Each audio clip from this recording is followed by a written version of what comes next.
ಬಯಸದೆ ದುಃಖ ಹೇಗೆ ಬರುತ್ತೋ ಜೀವನದಲ್ಲಿ, ಹಾಗೆ ಸುಖವೂ ಬರುತ್ತೆ. ಈ ಸುಖ ದುಃಖಗಳನ್ನು ಬದಿಗಿಟ್ರೆ ಈ ಜೀವನ ಮುಂದೆ ಸಾಗುತ್ತೆ. ನನ್ನ ಹೆಂಡತಿ, ನನ್ನ ಕುಲ, ನನ್ನ ವಂಶ, ನನ್ನ ಸಂಪತ್ತು, ಈ ಮಮತೆ ಅಭಿಮಾನಗಳನ್ನು ಹೃದಯದಲ್ಲಿ ತುಂಬಿಕೊಂಡಾಗ ಆಕಾಶದಲ್ಲಿರುವ ಮೋಡಗಳನ್ನು ಗಾಳಿ ಹೇಗೆ ತೇಲಿಸಿಕೊಂಡು ಹೋಗುತ್ತೋ, ನಮ್ಮ ವಿವೇಕವನ್ನು ಭಗವಂತ ಹಾರಿಸಿ ಬಿಡ್ತಾನೆ ಈ ಮಮತೆಗಳಲ್ಲಿ.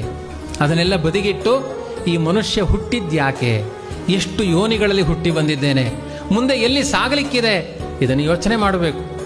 ದೇವರು ಕೊಟ್ಟ ಒಂದು ಗಾಡಿ ಇದು, ಇದೊಂದು ವಾಹನ. ಇದು ಎಲ್ಲ ವಾಹನಗಳಿಗೆ 1 ವರ್ಷ ಗ್ಯಾರಂಟಿ.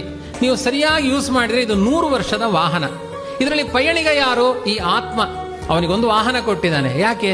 ಇದರಲ್ಲಿ ಅಭಿಮಾನ ಪಡ್ಲಿಕ್ಕಲ್ಲ, ನೀನು ಗುರಿ ಮುಟ್ಟು ಅಂತ. ವಾಹನ ಇರುವುದು ನಮ್ಮ ಗುರಿ ಮುಟ್ಲಿಕ್ಕೆ. ಅದು ಎಷ್ಟೇ ಚಂದದ ದೇಹ ಇರಲಿ, ಎಷ್ಟೇ ಚಂದದ ವಂಶ ಇರಲಿ, ನಾವು ಗುರಿ ಮುಟ್ಲಿಕ್ಕೆ ಬಂದವರು. ಇದು ವಾಹನವಾಗಿ ಸ್ವೀಕಾರ ಮಾಡಬೇಕು. ವಾಹನ ಒಂದು ದಿನ ಬಿದ್ದು ಹೋಗುತ್ತೆ, ಆತ್ಮನ ಸಂಚಾರ ಮುಂದೆ ಹೋಗುತ್ತೆ. ಇದನ್ನೆಲ್ಲ ಬದಿಗಿಡು, ನಿನ್ನ ಮನಸ್ಸು ನಿರ್ಮಲವಾಗಿರುತ್ತೆ.